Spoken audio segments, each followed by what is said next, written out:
दोस्तों, हर साल यूपीपीसीएस 13 से 14 क्वेश्चन सिर्फ पॉलिटी से पूछता है।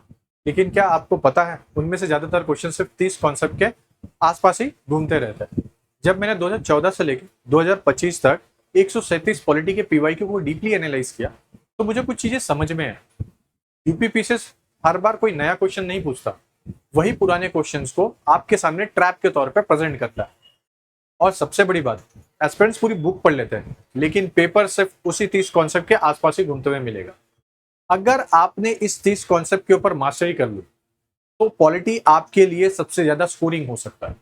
तो आज के इस वीडियो में मैं आपको यही डिटेल में समझाने वाला हूं कि जिस हिसाब से आप देख रहे हो पॉलिटी का ट्रेंड, मुझे एक चीज तो समझ में आ रहा है कि पॉलिटी की जो वेटेज है वो बढ़ते जा रही है ना।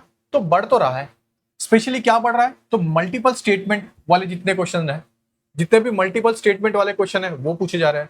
एप्लीकेशन और एलिमिनेशन सबसे ज्यादा पूछा जा रहा है और आर्टिकल नंबर मैचिंग के ऊपर से अमेंडमेंट ईयर और मैचिंग कमिटीज के ऊपर से बहुत डिटेल में पूछा जा रहा है। अब ये जो आपके सामने ग्राफ दिख रहा है ना, ये आपको बता रहा है कि किस तरीके से प्रेजेंट हो रहा है। लेकिन अगर मैं सब्जेक्ट के हिसाब से चल रहा हूं कि किस हिसाब से सब्जेक्ट में क्वेश्चन पूछे जा रहे हैं तो उसको ध्यान से देखिए। सबसे पहली चीज क्या मुझे देख रही है, पार्लियामेंट एंड स्टेट लेजिस्लेचर। यहां से सबसे ज्यादा क्वेश्चन पूछे गए हैं। जुडिशरी फिर अमेंडमेंट है, फिर सेंट्रल स्टेट रिलेशन है, फिर प्रेसिडेंट गवर्नर है, इमरजेंसी है और उसी के साथ आप देख रहे हो लोकल गवर्नमेंट दिख रहा है आपको, कॉन्स्टिट्यूशनल बॉडीज है, फंडामेंटल राइट्स है, इलेक्शन कमीशन है, directive principle of state policy या प्रीएम्बल ड्यूटीज है।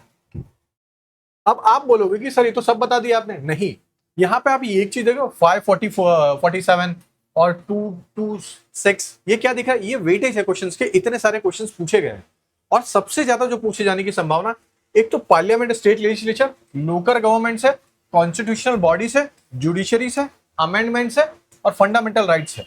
यहां से क्वेश्चन सबसे ज्यादा पूछे गए जो आपके सामने सिर्फ 1 2 3 4 5 3 3 6 और 12 टॉपिक बस आपको देखने मिल जा रहे हैं। अब बात है कि सर इससे में क्या है, तो रेट ऑफ इंटरेस्ट के हिसाब से हम थोड़ा समझते हैं कि क्वेश्चन जो पूछे जा रहे हैं वहां मतलब मैं ऐसे पेपर तैयार करके जाऊं जहां से मुझे अगर मैं कम भी पढ़ूं उस टॉपिक को तो भी मैं मार्क्स ज्यादा गेन कर रहा हूं, है ना। यूजुअली क्या होता है, हम पॉलिटी को इस नजर से देखते हैं कि यार हो तो जाएगा ही, मैं आराम से स्कोर तो कर ही लूंगा।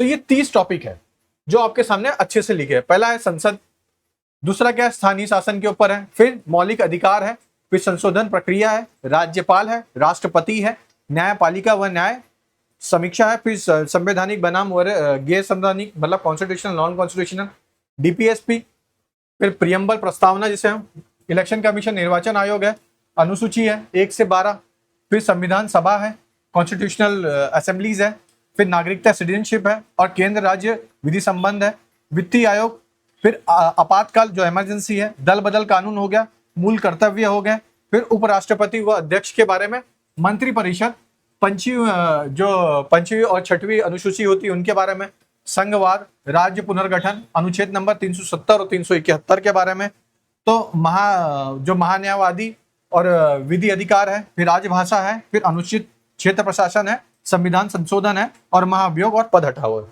ये 30 टॉपिक जैसे ही आपको मिलते हैं तो प्लीज इसको प्रिंट आउट करवा लीजिएगा, अपने टेबल पे रखिएगा। मैं ये नहीं बोलता कि यही करके जाओगे तो आप पास हो जाओगे, मैं सिर्फ इतना बोलना चाहता हूं कि वो कर लोगे तो फेल भी तो नहीं होगे।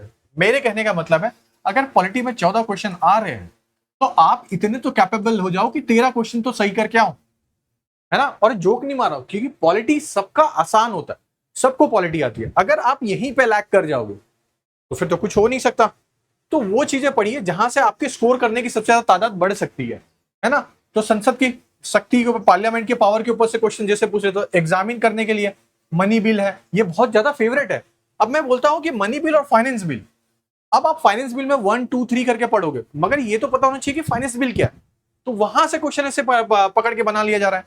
फिर 73rd 71st में स्पेसिफिक में कैसे इंटरमीडिएट टीयर क्या होता है, फिर एज के ऊपर से क्वेश्चन, फिर फाइनेंस कमीशन जो स्टेट का फाइनेंस कमीशन होता है और स्टेट का इलेक्शन कमीशन होता है, यहां से क्वेश्चन।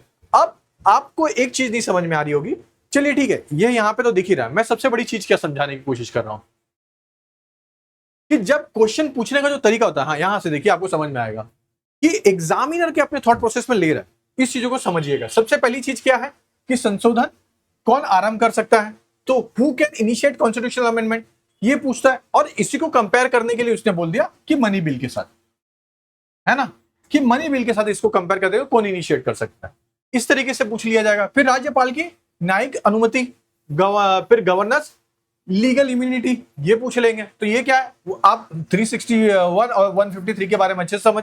अब यहाँ पे आप बहुत कंफ्यूज हो जाओगे, लेकिन क्या है 361 में आप समझ जाओगे और अच्छे से समझ जाओगे।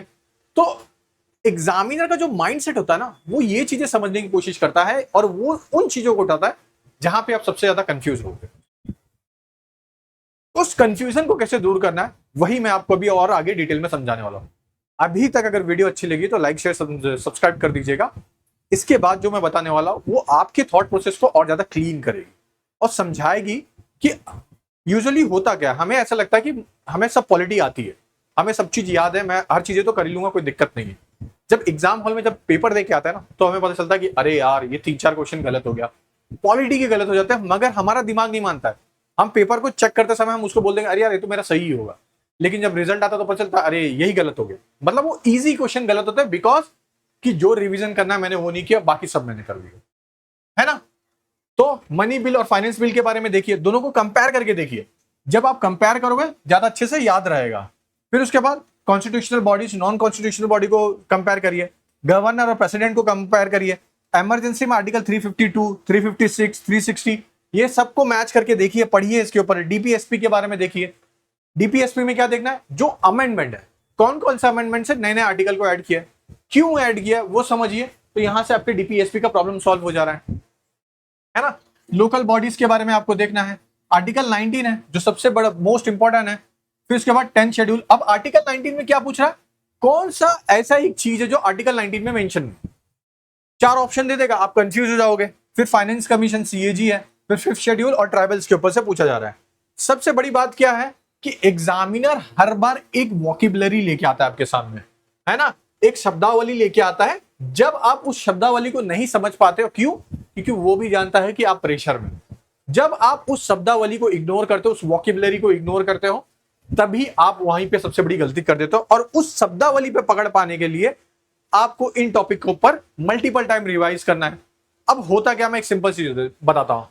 हम क्या सोचते हैं, हम ये सोचते हैं कि मैं ये पढ़ लूंगा, ये नियम पढ़ लूंगा, ये कर लूंगा, और उसके साथ मैं ये शब्द कर लूंगा, ये अनुच्छेद कुछ याद कर लूंगा, उस अनुच्छेद से क्वेश्चन आएगा तो मैं आराम से एड्रेस कर लूंगा। लेकिन जो कथन वाले क्वेश्चन अब आने लगे 2024 और 25 में, स्पेशली जितने भी मल्टीपल स्टेटमेंट बेस्ड क्वेश्चन आने लगे हैं, वो अब आपके कॉन्सेप्ट को डीपली समझने की कोशिश कर रहा है और आपके कॉन्सेप्ट को समझना चाह रहे हैं कि क्या आप जानते हो आर्टिकल 19 क्या है, क्या आप जानते हो आर्टिकल 21 से 32 कैसे रिलेटेड है। वो इन क्वेश्चन के ऊपर वेटेज दे रहा है। क्यों दे रहा है, क्योंकि वो भी चाहता है कि मेरा भी नाम यूपीएससी जितना फेमस हो जाए, है ना। तो अब ओवररेटेड जोन कौन कौन सा होता है, सेफ स्कीप एरिया क्या क्या होती है। सबसे पहली बात क्या, आप फिलोसॉफी ऑफ हिस्ट्री याद करने लग जाते हो। एक तो ओवररेटेड है, बिना मतलब कि आप सब चीज याद करने लग जाओगे। दूसरा क्या है, मेमोरीज एवरी आर्टिकल, हर आर्टिकल पढ़ने लग जाता हूं। मैं अपना एक सिंपल सा एग्जांपल बताता हूं। मुझे नहीं पता था ट्रिब्यूनल्स का क्या आर्टिकल होगा, अगर आप भी आज अभी भी मेरे से पूछोगे तो नहीं बता पाऊंगा, कोई पार्ट भी नहीं बता पाऊंगा। लेकिन मुझे इतना पता है कि वो कॉन्स्टिट्यूशनल अमेंडमेंट से ऐड किया गया है। तो हमेशा जब भी उसका होगा तो या तो ए से डिनोट करेंगे या तो बी से डिनोट करेंगे। और यूपीपीसीएस ने 2024 में या 2023 में ऐसे क्वेश्चंस पूछा और मुझे पता था कि कोई ऐसे बिग लेटर में होगा तो वही होगा ट्रिब्यूनल का आंसर, और आंसर भी वही निकला। तो मेरे कहने का मतलब क्या है कि जब आप इस तरीके से देखते हो ना, तो एग्जामिनर भी वही सोचता है कि आप किस तरीके से समझ रहे हो, है ना। अब आर्टिकल 370 के बारे में आप क्या देखोगे, सब कुछ देखोगे, मगर जरूरत नहीं है ना भाई, वो नहीं पूछेगा, ये जरूरत ही नहीं है उसकी।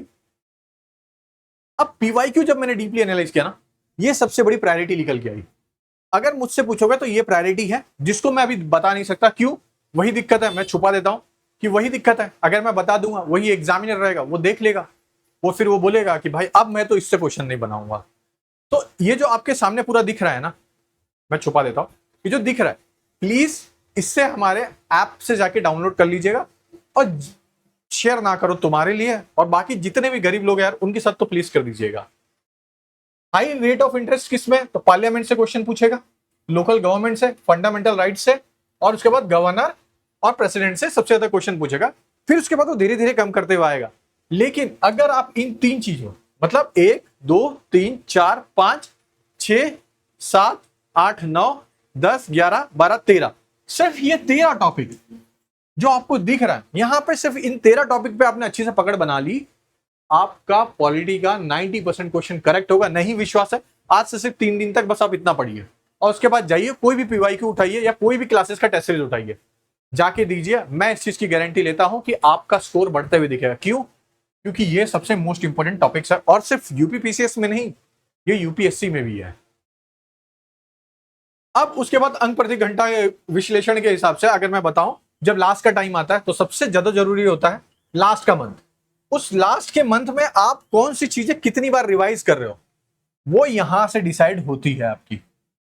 अगर आप इस तरीके से एनालाइज और इस तरीके के टॉपिक को करके जाओगे तो क्या लगता है आपका एग्जाम नहीं निकलेगा? मैं पहले ही बोला था, आपने वहां पे ज्योग्राफी का रिस्पॉन्स अच्छा दिया तो मैंने ये लाया पॉलिटी का। इस पे रिस्पॉन्स अच्छा रहेगा, मैं हर एक सब्जेक्ट का आपको इसी तरीके का एनालिसिस ला के दूंगा। और मैं ये अभी भी बोल रहा हूं कि किसी ने भी आज तक यूट्यूब पे इतना डिटेल एनालिसिस नहीं करके दिया होगा। मेरा मकसद सिर्फ यहां पे है कि आपका एग्जाम कैसे भी निकाल के दो। और सबसे बड़ी बात है, मैं अपने बैच में भी यही चीजों का सबसे बड़ा लाने की कोशिश भी कर रहा हूं, ताकि लास्ट टाइम पे जो भी वो बैच ले रहा है उनको पता होगा कि लास्ट टाइम पे जो 1 मंथ का पीरियड होता है ना, उस टाइम पे रिवीजन और ये इन इंपॉर्टेंट टॉपिक्स के ऊपर एक एक पेज का नोट्स। अभी आप ही सोचिए। अब ठीक है, वो बैच के बारे में कभी और बात करें, राज्यपाल की शक्ति के बारे में बात कर लेंगे। तो विधेयक पर निर्णय में जो विलंब हो रहा है, तो बिल पेंडिंग होता है, गवर्नर हमेशा प्रेसिडेंट के पास पहुंचा देता है, ये आर्टिकल हो गया, ये हो गया। फिर उसके बाद दल बदल कानून हो गया, एंटी डिफेक्शन लॉ हो गया। फिर स्पीकर इसके ऊपर होता है, सब कुछ देखता है। 10th शेड्यूल में आना है। फिर कीतो ओलो केस था, उसके ऊपर से पूछ लिया गया था, नो जुडिशियल रिव्यू हो सकता है, ये ट्रैप है, ऐसे क्वेश्चन। अब आपको क्या दिख रहा है यहाँ पे? मैंने वो चीजें दिखाई है जो क्लू भी है और एग्जामिनर यही से क्वेश्चन बनाता भी कि पूछ लेगा 10th शेड्यूल का जुडिशियल रिव्यू में आता है, आप फिर कंफ्यूज हो जाओगे।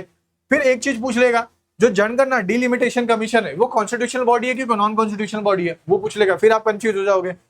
ये पूछने का तरीका election commission of India appointment के ऊपर से पूछ लेगा, तो ये पूछ लेगा 5 मेंबर बॉडी है कि 6 मेंबर बॉडी है, आप फिर कंफ्यूज। तो ये कंफ्यूजन का डायरेक्शन है जहां से एग्जाम में, सुनिए समझिए कि माइंडसेट क्या है एग्जामिनर का, आपके इन चीजों को समझना। अगर आप इन चीजों को समझ जाते हो ना, तो आपका 90% प्रॉब्लम सॉल्व हो जाता है। ये एग्जामिनर का माइंडसेट है और हम सिर्फ यहीं तक पढ़ते हैं, इसके बारे में कभी सोचते ही नहीं। समझ गए? अब देखें, जो एक ट्रैप होता है जो हम समझते हैं, कथन है स्टेटमेंट वाले पे, पेयरिंग ट्रैप होता है, एक क्रोनोलॉजी होता है, एक अमेंडमेंट कंफ्यूजन होता है, एक्सट्रीम वर्ड्स होते हैं, मैचिंग ट्रैप होता है, आर्टिकल कंफ्यूजन होता है और बॉडी कंफ्यूजन होता है। ये 8 सबसे बड़े ट्रैप होते हैं जो हमारे एग्जाम को निकालने में हमेशा रोकते भी है। अब मैंने एक चीज देखी है कि ज्यादातर जो क्वेश्चन होते हैं स्पेशली 24 और 25 में, यहीं से सबसे ज्यादा क्वेश्चन चेंज होने की संभावना दिखी भी थी हमें। अब मैंने यहां पे क्या नोटिस किया कि जो स्टेटमेंट बेस्ड क्वेश्चन है वो ज्यादा पूछने लगे। अब आर्टिकल 73 अरे सॉरी अमेंडमेंट 73 और 74 से सबसे ज्यादा और डिटेल में क्वेश्चन आने लगे थे। फिर उसके बाद है जो कॉन्स्टिट्यूशनल बॉडीज है इसके बारे में, तो मैं यहां तक देख रहा हूं आर्टिकल 19 तक काफी अच्छे खासे क्वेश्चन पूछे जा रहे हैं और उनके वेटेज भी है। जैसे कि आप देख रहे हो लेवल हार्ड है। क्यों? क्योंकि पॉलिटी अब सबको आता है। ऐसा कोई आदमी नहीं है जिसने लक्ष्मीकांत नहीं पढ़ा, ऐसा कोई जन नहीं है जिसको कुछ पता नहीं है। तो अब जब भी जैसे जैसे जैसे ईयर बीतता जाएगा वैसे वैसे पॉलिटी के क्वेश्चन की लेवल भी बढ़ती जाएगी, इस चीज की तो मैं गारंटी लेता हूं। ठीक है? अब जैसे which amendment added a secularism of preamble, सबको पता होगा, सब फटाफट मार देंगे, 40 सेकंड पता है भाई, कौन किसने ये बोला ये भी सब पता है। अब ऐसे क्वेश्चन अगर आपके सामने आएंगे, क्या आप आराम से नहीं कर लोगे? क्या एग्जामिनर को नहीं पता ये ऐसे इतने इजी क्वेश्चन होते हैं? तो वो क्या करेगा, अब वो थोड़ा सा मोल्ड करने की कोशिश करेगा और बोलेगा हम कुछ अलग तरीके, who can initiate constitutional amendment. अब वो राज्यसभा, लोकसभा, पार्लियामेंट लिख देगा, आप कंफ्यूज हो जाओगे। यार मेरे को तो लग रहा है लोकसभा आना चाहिए, यार मेरे को लग रहा है राज्यसभा, मगर होता क्या पार्लियामेंट में कोई भी कर सकता है, ये मुझे नहीं पता था।